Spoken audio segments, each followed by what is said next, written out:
adalah sama. Di mata hukum, semua manusia adalah sama dan tidak membedakan manusia dari golongan manapun. Sama halnya dengan hak atau hak asasi manusia menurut hukum, semuanya adalah sama. Hak asasi manusia adalah bentuk kodrat kita sebagai manusia. Hak ini terbentuk karena kita sebagai manusia bukan dari pemberian siapapun dan tidak dapat diberikan atau dibagikan kepada siapapun, bukan dari negara, pemerintahan, ataupun negara internasional sekalipun. Next.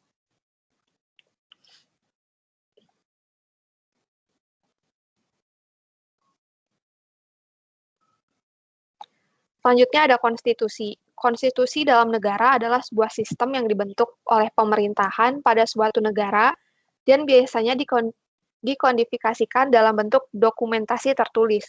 Di dalam konstitusi itu terdapat beberapa memuat aturan dan prinsip-prinsip politik, dan juga ada hukum dalam negara tersebut. Next, selanjutnya. Jenis-jenis konstitusi itu dibagi menjadi dua, yaitu konstitusi tertulis, adanya aturan-aturan pokok dasar negara, bangunan negara, dan tata negara. Demikian juga aturan dasar lainnya yang mengatur kehidupan suatu bangsa di dalam persekutuan hukum negara. Selanjutnya ada konstitusi tidak tertulis. Nah, ini biasanya membuat kebiasaan ketatanegaraan yang sering timbul, bisa baik secara adat ataupun norma yang ada. Next, selanjutnya bisa dijelaskan Mbak Febri. Terima kasih. Oke, jadi berdasarkan pengertian yang di atas yang sudah dijelaskan oleh Sania tadi, dapat disimpulkan bahwa konstitusi itu meliputi peraturan tertulis dan tidak tertulis, di mana Undang-Undang Dasar merupakan konstitusi yang tertulis, dan dengan demikian konstitusi diartikan sebagai berikut, yaitu suatu kumpulan kaidah yang memberikan pembatasan-pembatasan kekuasaan kepada para penguasa, suatu dokumen tentang pembagian tugas dan sekaligus petugasnya dari suatu sistem politik, suatu gambaran dari lembaga-lembaga negara, dan suatu gambaran yang menyangkut masalah hak-hak asasi manusia. Kemudian ada hakikat dari konstitusi. Yang pertama itu adanya jaminan terhadap hak asasi manusia dan warga negaranya. Yang kedua, ditetapkannya susunan ketatanegaraan suatu negara yang bersifat fundamental. Dan yang ketiga, adanya pembagian dan pembatasan tugas ketatanegaraan yang juga bersifat fundamental. Selanjutnya akan dibawakan oleh teman saya.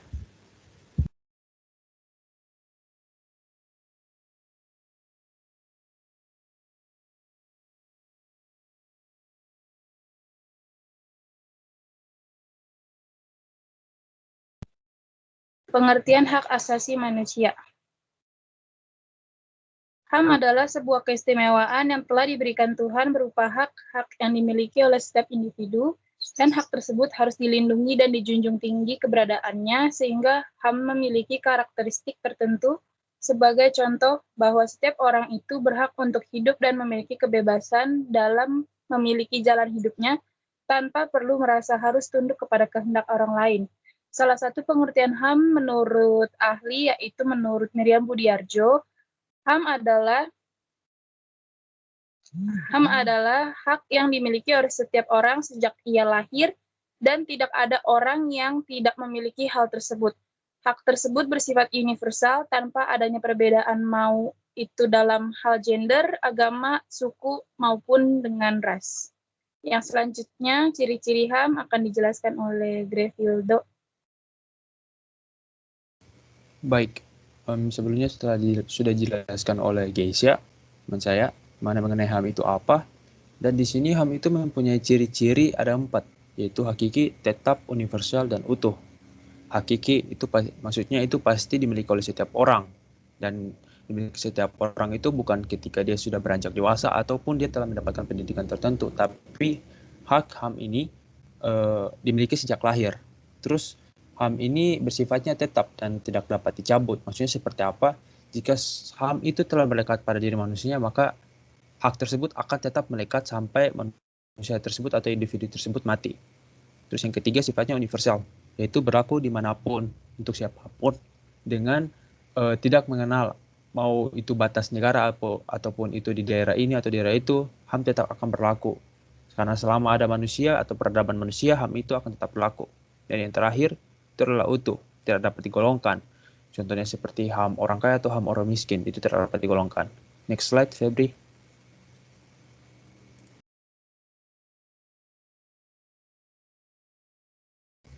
Baik, di sini ada beberapa macam-macam HAM. Itu ada pribadi, ekonomi, pengayoman, perlindungan, politik, dan sosial budaya. Dikarenakan HAM ini melekat pada diri manusia, makanya HAM ini melekat juga pada beberapa macam bidang tertentu. Contohnya seperti ekonomi, di mana manusia diberikan kebebasan untuk melakukan aktivitas ekonomi sebebas-bebasnya untuk mendapatkan keuntungan agar dapat memenuhi kebutuhannya. Terus dalam hal pribadi, jaminan kebebasan itu dapat berupa seperti hak untuk mendapatkan penghidupan yang layak, ataupun mendapatkan pekerjaan yang layak, dan hak untuk hidup, maupun hak untuk mati. Yang berikut ada pengayoman, di mana semua individu itu setara dalam hukum pemerintah. Terus ada perlindungan, di mana setiap orang atau individu itu mempunyai hak agar dapat dilindungi dan dilindungi oleh negara dengan menggunakan UUD. Terus ada politik, kebebasan untuk menyampaikan pendapat, dan sosial budaya, yaitu mendapatkan pengajaran terhadap suatu budaya dan dapat mengembangkan budayanya sendiri. Yang berikut kita akan masuk pada penerapan HAM di Indonesia yang akan dijelaskan oleh Grace Jewinda. Terima kasih. Oke, yang berikut di sini ada penerapan HAM di Indonesia. Penerapan hak asasi manusia di Indonesia sendiri belum mengalami kemajuan atau masih dikatakan hal tersebut sangat terabaikan. Hal ini terjadi karena kurangnya perhatian dari pemerintah dan pihak keamanan. Hal ini juga dibuktikan dengan beberapa pelanggaran yang terjadi di Indonesia seperti pembunuhan, diskriminasi, hingga pelecehan. Kasus-kasus tersebut terus meningkat angkanya tiap tahun. Di dalam Undang-Undang Dasar 1945, Pasal 28I ayat 1 yang mengatakan bahwa setiap warga negara berhak untuk hidup, kemerdekaan pikiran, tidak disiksa, beragama, hak untuk tidak diperbudak, hak untuk diakui di hadapan hukum, serta hak untuk tidak dituntut atas dasar hukum yang berlaku surut. Namun pada kenyataannya, pasal inilah yang banyak dilanggar, padahal pasal ini sangat penting dalam membela HAM setiap warga negaranya. Keberadaan HAM dalam setiap kehidupan manusia juga merupakan hak dasar dan pokok dari setiap kehidupan bagi seseorang itu sendiri. HAM yang mempunyai hak fundamental yang berarti tidak bisa dicabut atau diambil begitu saja selama manusia itu masih ada dan berada di muka bumi ini. Oleh karena itu, pemerintah mendefinisikan dasar hukum HAM yang terdapat pada Undang-Undang Dasar 1945. Selain itu, ada juga beberapa hal yang mendasari dari suatu hukum hak asasi yang ada di Indonesia. Next slide.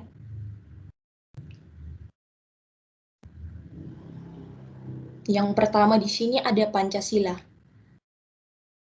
Pancasila yang mempunyai dasar-dasar sebagai hukum dalam hak asasi manusia sebagai berikut. Yang pertama, pengakuan Pancasila dalam HAM yang mempunyai hakikat dan martabat manusia sebagai makhluk Tuhan yang Maha Esa. Yang kedua, pengakuan Pancasila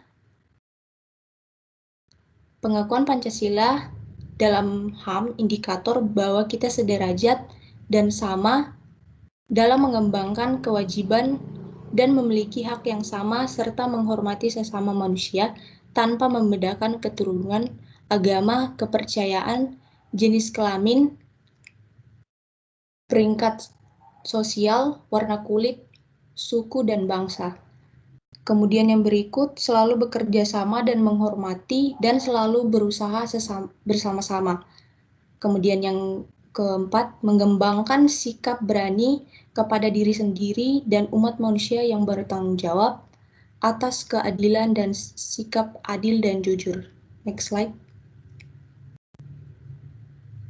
Dan yang kedua di sini ada pembukaan Undang-Undang Dasar 1945. Dalam pembukaan Indonesia yang bertuliskan kemerdekaan itu adalah hak segala bangsa dan oleh sebab itu penjajahan di atas dunia harus dihapuskan karena tidak sesuai dengan peri kemanusiaan dan peri keadilan. Pernyataan ini adalah kalimat yang merupakan suatu pernyataan universal karena semua bangsa ini merdeka. Bahkan di dalam bangsa Indonesia yang merdeka, juga ada rakyat yang ingin merdeka, yakni bebas dari penindasan, penguasa, kelompok, atau manusia lainnya. Next slide.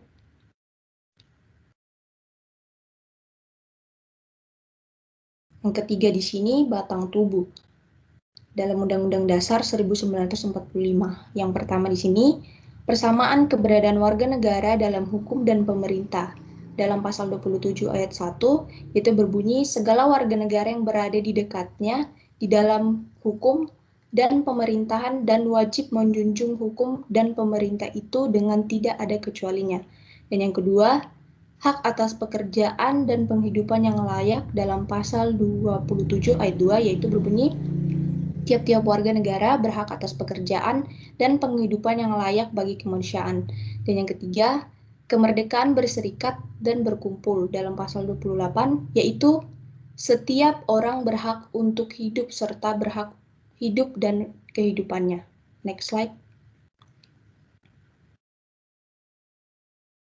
Yang keempat di sini ada Undang-Undang Nomor 39 Tahun 1999 tentang Hak Asasi Manusia. Bahwa setiap hak asasi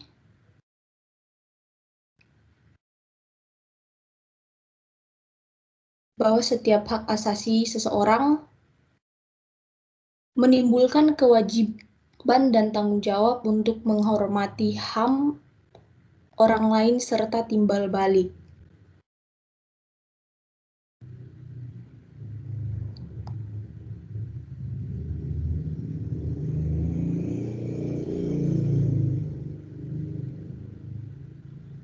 Kemudian setiap orang wajib tunduk kepada kebebasan yang ditetapkan oleh undang-undang. Next slide.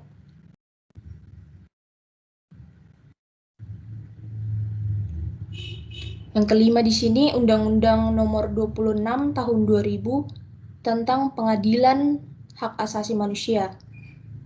Untuk ikut serta dalam perdamaian dunia dan menjamin pelaksanaan HAM serta memberikan perlindungan, kepastian, keadilan, dan perasaan aman kepada masyarakat, perlu segera dibentuk pengadilan HAM untuk menyelesaikan HAM yang berat. Next slide.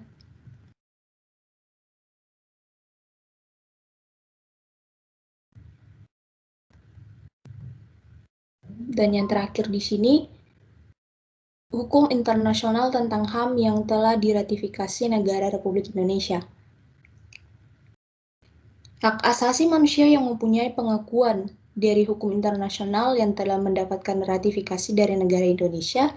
Yang pertama, ada Undang-Undang Republik Indonesia Nomor 5 Tahun 1998 tentang pengesahan atau Konvensi Penyiksaan dan Perlakuan atau Penghukuman lain yang kejam, tidak manusiawi, atau merendahkan martabat orang lain. Kemudian yang kedua, Undang-Undang Nomor 8 Tahun 1984 tentang pengesahan konvensi mengenai penghapusan segala bentuk diskriminasi terhadap wanita. Dan yang ketiga yang terakhir, Deklarasi Sedunia tentang Hak Asasi Manusia tahun 1948 atau Deklarasi Universal Hak Asasi Manusia. Next slide. Berikut tentang penerapan HAM di dunia yang akan dijelaskan oleh teman saya. Penerapan HAM di dunia. Sejarah HAM atau hak asasi manusia berawal dari dunia barat Eropa.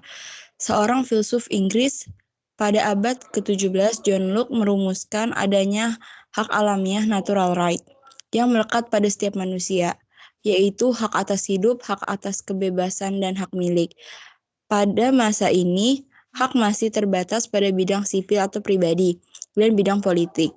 Sejarah perkembangan HAM ditandai dengan adanya 3 peristiwa penting di dunia barat, yaitu Magna Carta, Revolusi Amerika, dan Revolusi Perancis. Next slide.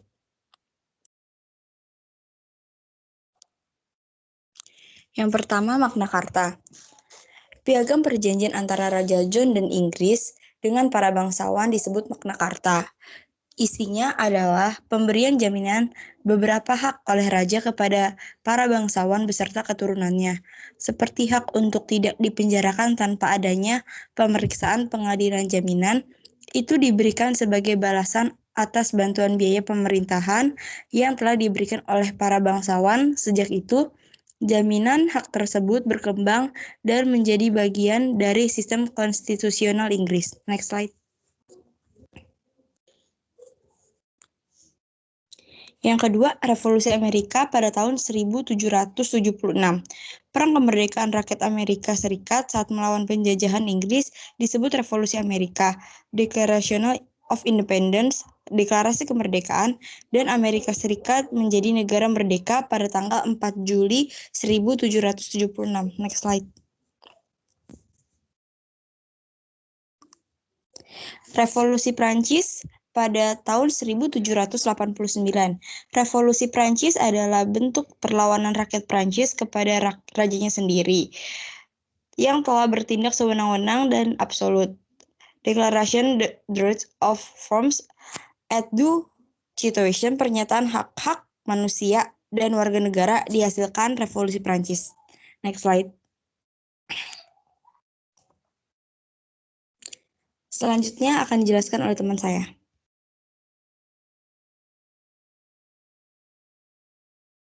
Jadi, terima kasih Jessica. Jadi saya akan meneruskan. Ada keempat macam kebebasan, yaitu kebebasan untuk beragama, freedom of religion. Yang kedua, kebebasan untuk berbicara dan berpendapat, freedom of speech. Yang ketiga, kebebasan untuk kemelaratan, freedom from want. Yang keempat, kebebasan untuk ketakutan, freedom for fear. Jadi kebebasan ini dimaksudkan itu untuk membalikan dari kekejaman penindasan fasisme di bawah totalitarisme Hitler Jerman, Jepang, dan Italia. Nah, jadi next slide. Next slide. Ya. Nah, jadi ini alasannya terbentuknya Universal Declaration of Human Rights. Jadi pada saat totalitarisme Hitler Jerman itu, waktu-waktu itu dunia itu sedang di masa kelam. Perang itu menumbuhkan banyak kebencian, dendam antar sesama manusia. Ada rasisme, kejahatan genosida, kejahatan luar biasa lainnya yang terjadi di muka bumi. Jadi pada saat itu manusia itu tidak dapat menjamin bahwa hidupnya itu bisa dapat tenang gitu. Nah, tetapi secara naluriah manusia kan pasti pengen hidup damai ya. Akhirnya setelah Perang Dunia Kedua,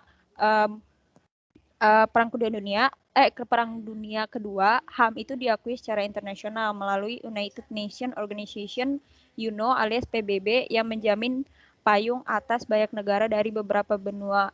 Akhirnya HAM pada saat itu diakui sebagai peraturan hukum internasional. Nah, akhirnya muncullah Universal Declaration of Human Rights ini pada tanggal 10 Desember 1948. Dimonitori oleh sekelompok negara pemenang perang setelah berakhirnya Perang Dunia II, yaitu Amerika Serikat atau US, Perancis, dan Inggris memperkuat pandangan bahwa isu-isu hak asasi manusia tidak saja terkait dengan persoalan krusial menyangkut aspek-aspek dan standar universalitas hak asasi manusia, tapi juga terkait dengan latar belakang pembentukannya untuk menciptakan perdamaian dunia. Nah, di dunia internasional, Indonesia juga ikut turut serta dalam hak asasi manusia, yaitu ia menjadi salah satu anggota Dewan Hak Asasi Manusia, Human Rights Council di Perserikatan Bangsa PBB pada periode 2011 sampai 2014. Nah, untuk saat ini, hak asasi manusia itu telah mengalami perkembangan yang sangat pesat dan menjadi semacam kode etik yang diterima dan ditegakkan secara global. Nah, hal itu ditandai oleh banyaknya badan-badan tingkat internasional yang mengawasi hak asasi manusia, yaitu Dewan Hak Asasi Manusia PBB, Badan Traktat PBB, terus Pengadilan Hak Asasi Manusia Eropa, Pengadilan Hak Asasi Manusia antar Amerika, dan ada juga hak penduduk dan hak asasi manusia Afrika, hak-hak sipil dan politik ICCPR, Konvenen Internasional mengenai Hak Ekonomi, Sosial, dan Budaya atau ICSCR yang hampir semua dunia mengakui hingga saat ini. Jadi sekian dari kelompok kami. Untuk waktu dipersilakan jika ada yang ingin bertanya. Terima kasih.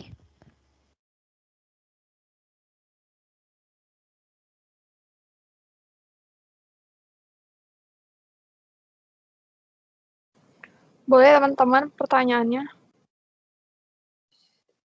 Andreas Maleaki.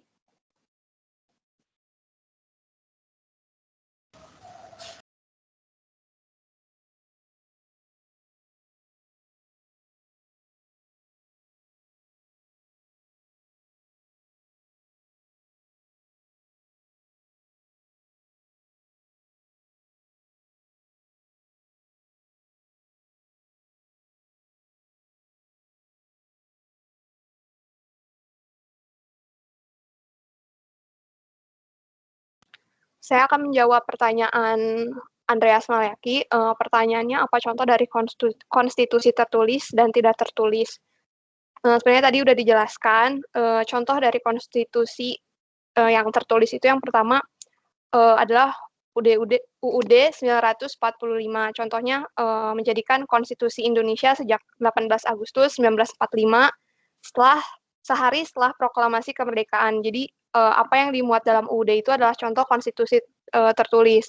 Contoh konstitusi tidak tertulisnya itu ada bagaimana norma-norma dalam hak asasi manusia. Jadi karena terbentuknya hak asasi manusia itu juga karena ada norma-normanya yang berjalan di masyarakat, lalu ada adat istiadat yang mengatur sejumlah masyarakat juga itu contoh dari konstitusi tidak tertulis. Apakah menjawab, Andreas? Terima kasih. Oke, terima kasih Sania.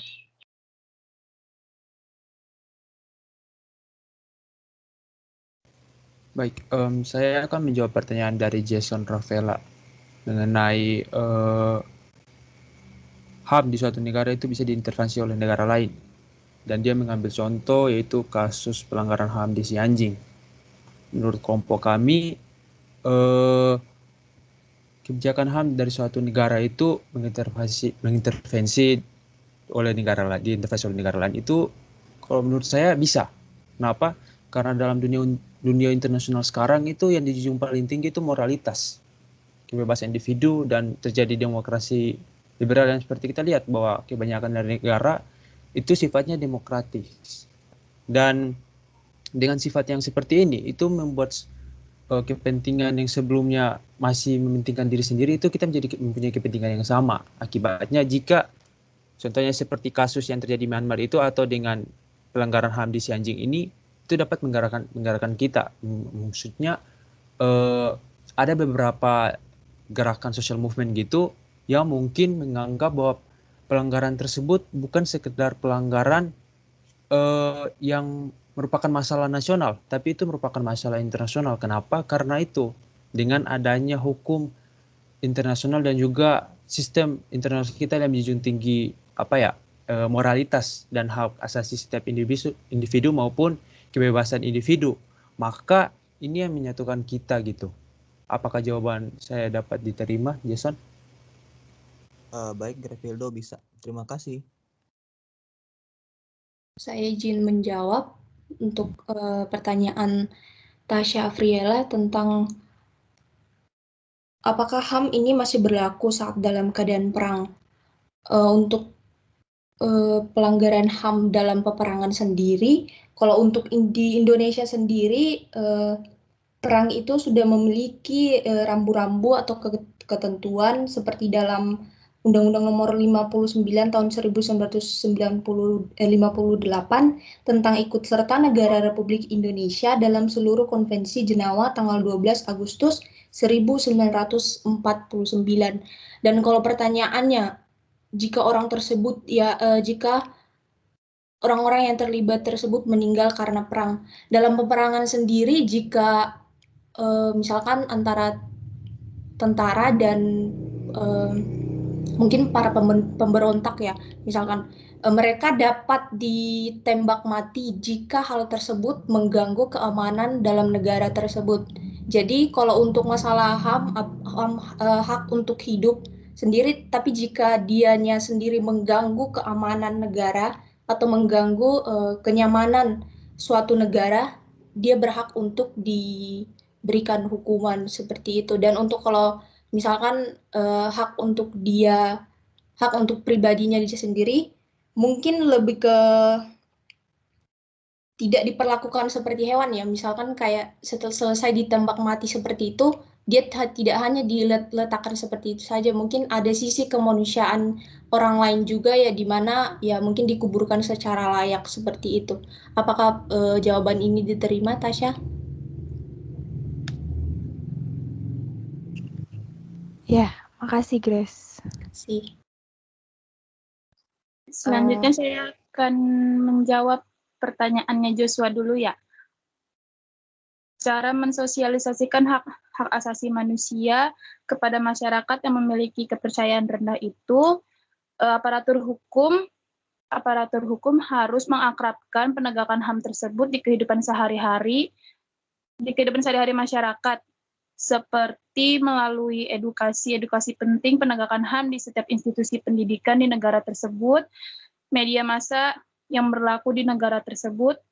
Kemudian aparatur hukum lebih berupaya menegakkan HAM dengan seadil-adilnya sehingga sedikit banyak dapat mengembalikan kepercayaan masyarakat terhadap mereka.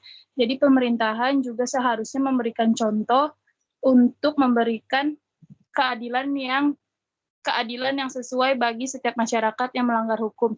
Jadi tidak menerima suap, tidak menerima sogokan dari tingkat sosial masyarakat manapun, sehingga masyarakat kecil yang buta hukum pun dapat mengerti kalau memang pemerintah itu bisa berlaku adil. Jadi HAM tersebut bisa dilaksanakan secara merata. Itu Joshua, apa jawabannya bisa diterima? Oke, bisa, makasih. Baik, saya ingin menjawab pertanyaan dari Jeffrey Samuel. Menurut kelompok kalian, apakah hubungan antara HAM dengan Pancasila? Jika ada hubungannya apa gitu? Jadi kita harus tahu dulu, Indonesia itu kan merupakan negara hukum ya. Nah, hukum sendiri itu dibentuk itu untuk menjamin hak-hak dasar setiap warga negaranya.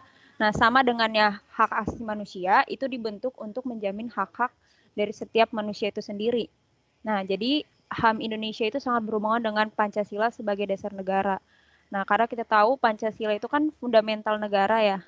Nah, di sini juga bisa kita tahu HAM di Indonesia di Pancasila itu terkandung dalam pembukaan Undang-Undang Dasar 1945. Nah, di Pancasila itu ada lima sila. Sila pertama itu untuk ketuhanan yang Maha Esa, yaitu warga negara itu memiliki hak atau kebebasan untuk memeluk sebuah agamanya atau kepercayaannya masing-masing. Berarti di sini Indonesia ini memberikan HAM atau kebebasan untuk masyarakatnya untuk menganut agama yang memang dia hormatin dan dia hargai gitu, yang dia percaya gitu. Jadi diberikan kebebasan, tidak memaksa. Yang sila kedua itu adil dan beradab, kemanusiaan yang adil dan beradab.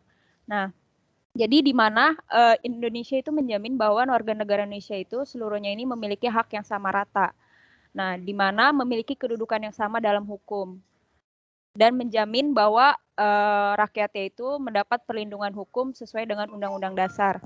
Ada juga hubungan HAM dengan sila ketiga di Pancasila, yaitu Persatuan Indonesia, di mana warga negara itu harus meningkatkan rasa persatuan dan kesatuan bangsa Indonesia. Jadi HAM itu kan untuk menciptakan perdamaian ya, dibentuk. Jadi di sila ketiga ini Indonesia ini meningkatkan rasa persatuan dengan membebaskan rakyat Indonesianya untuk bersosialisasi, bergaul, untuk membangun tali persaudaraan yang erat, persatuan dan kesatuan seperti itu.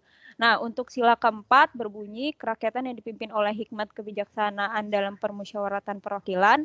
Nah, ini sangat berhubungan dengan HAM, di mana Indonesia itu tercermin dari kehidupan dalam pemerintahan bernegara yang bermusyawarah. Nah, jadi warga negara Indonesia ini dibebaskan untuk menyampaikan pendapatnya mereka, baik dari media sosial, baik dia ikut berkontribusi dalam pemerintahan, seperti itu. Cuman memang ada batasan-batasan tersendiri agar tidak terlalu bebas, seperti itu. Nah, untuk hubungan HAM dengan sila kelima, keadilan sosial bagi seluruh rakyat Indonesia, maknanya itu adalah mengakui semua hak individu dan dilindungi dan dijamin oleh negara. Jadi dia tuh Indonesia itu berusaha untuk memberikan keadilan bagi masyarakatnya yaitu masyarakat Indonesia tanpa terkecuali, dan berusaha terus contohnya itu tidak adanya diskriminasi dengan memberikan beasiswa kepada kaum yang kurang mampu, seperti itu, untuk meningkatkan taraf hidup masyarakat. Jadi salah satu tahap mungkin memang tidak 100% HAM itu benar-benar perfect di Indonesia, cuman pemerintah itu berusaha untuk memenuhi HAM itu di Indonesia. Seperti itu sih. Jadi korelasinya antara HAM dan Pancasila itu sangat terikat. Jadi seperti itu. Terima kasih. Baik, saya akan mencoba saya dari Risbe.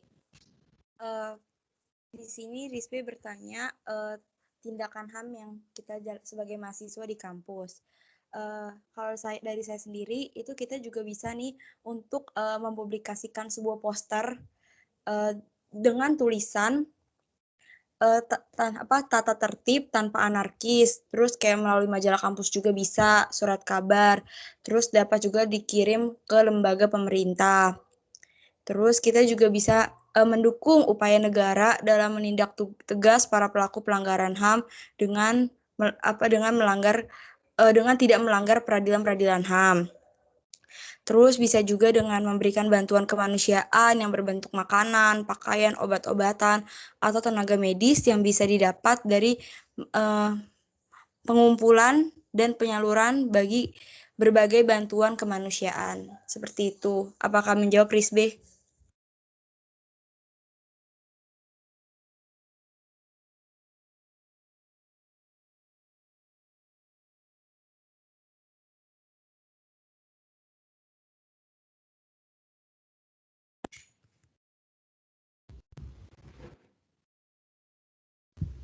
Halo? Iya, Be. Oh ya. Iya, makasih ya Jessica. Sama-sama.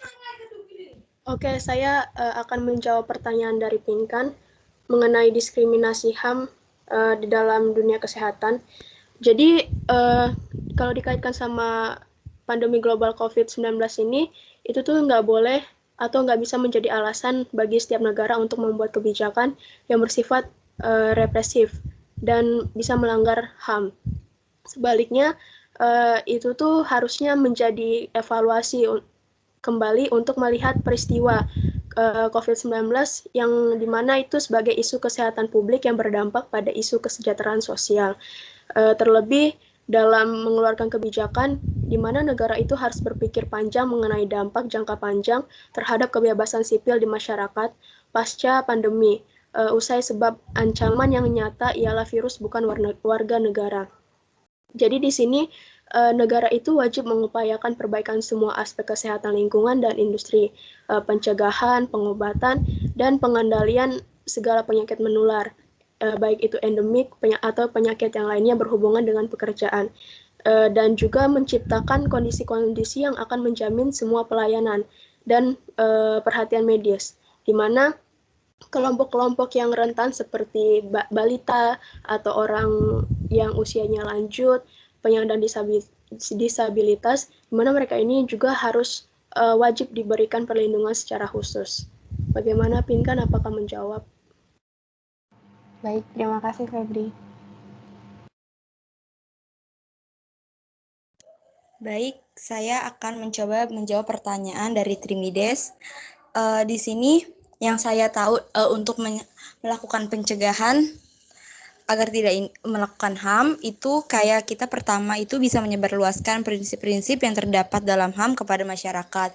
Lebih kayak untuk mengedukasi tentang tidak baiknya HAM kepada masyarakat di luar sana. Terus yang kedua, peningkatan kualitas pelayanan publik untuk masyarakat. Terus yang ketiga, kita juga dapat lebih menegakkan hukum dan sistem demokrasi. Apakah menjawab Trimides? Oke, terima kasih.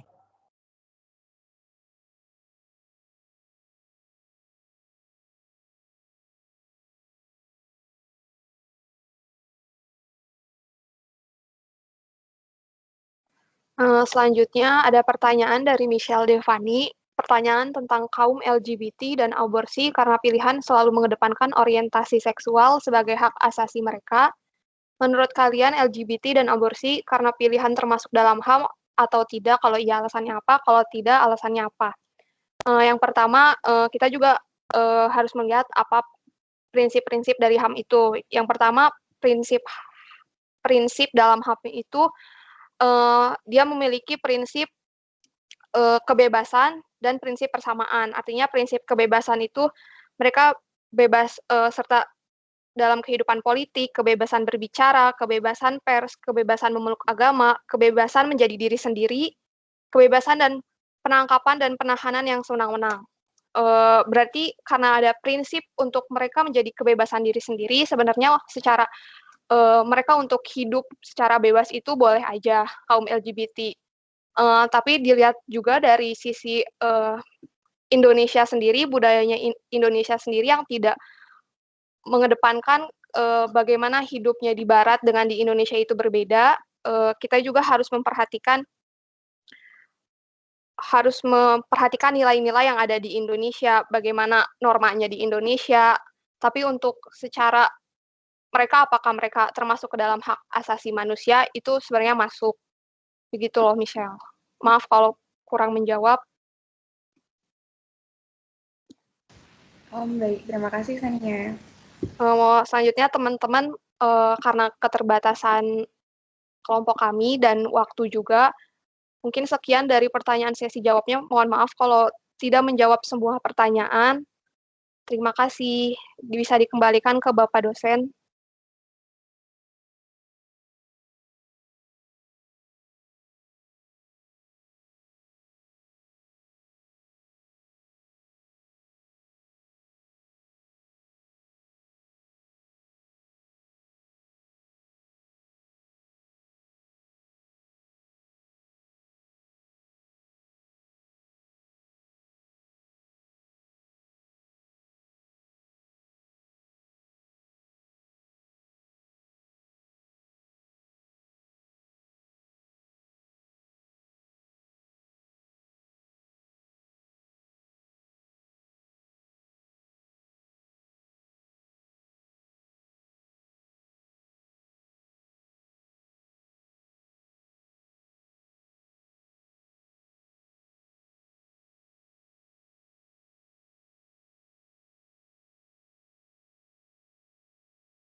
Pak, mohon maaf, kelompoknya sudah selesai, Pak.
Halo? Udah semua ya? Iya Pak, udah selesai presentasinya, bisa dikembalikan ke Bapak. Oke, kalau selesai ini saya juga lagi meeting. Kamu foto dulu deh. Foto dulu.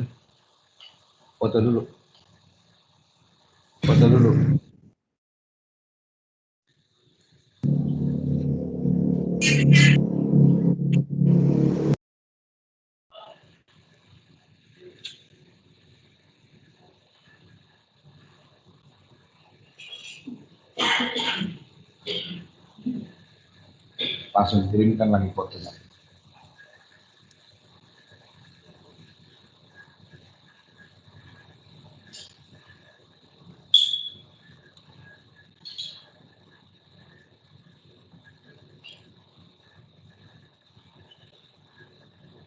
Foto Diva.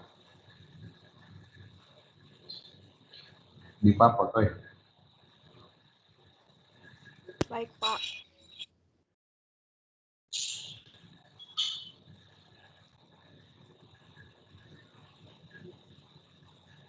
Sudah Pak. Udah ya? Hah? Udah deh Pak. Iya Pak, sudah. Ya? Sudah Pak. Oke. Kalau begitu ya, saya lagi sambil meeting ini saya. Oke. Sampai minggu depan ya. Terima kasih Pak. Terima kasih Bapak. Terima kasih, Pak. Baik Pak, terima kasih Pak. Terima kasih, Pak. Terima kasih Pak. Terima kasih, Pak.